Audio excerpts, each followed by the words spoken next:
आम्ही माणसं वेगळी ठरतो इतर प्राण्यांच्यापेक्षा, हीच कृतज्ञता व्यक्त करण्यासाठी, आपल्या मातीचं ऋण व्यक्त करण्यासाठी सर मुंबईवरून इथं आले, कुठल्याही प्रकारचं मानधन न घेता, टी न घेता. त्यामुळे सरांसाठी एकदा जोरदार टाळ्या झाल्या पाहिजे.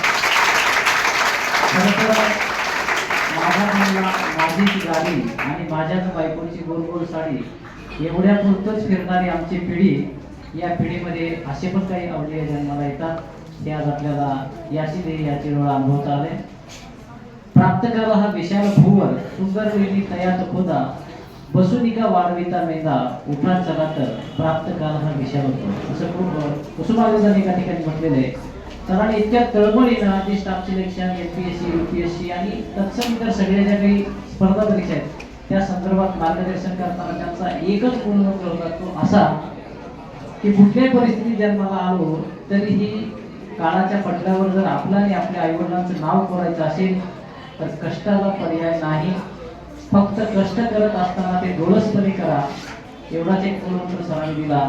दुर्दैवी इच्छाशक्ती, प्रामाणिक प्रयत्न असतील आणि महत्वाकांक्षा असेल तर कुठलंही यश आपल्याला असाध्य नाही, असा सरांनी मंत्र दिला. यामध्ये आपण जे दिलेले मंत्र ते घेतलेले आहेत त्या पद्धतीने आपण तयारी करा. सरांनी वेळ दिला त्याबद्दल सरांचं मी आभार मानतो. त्याचबरोबर आमच्या महाविद्यालयाचे प्राचार्य, आजच्या कार्यक्रमाचे अध्यक्ष आदरणीय कदम सर, त्यांनी आम्हाला ही संधी उपलब्ध करून दिली, सर्वतोपरी सहकार्य केलं, त्याबद्दल आभार.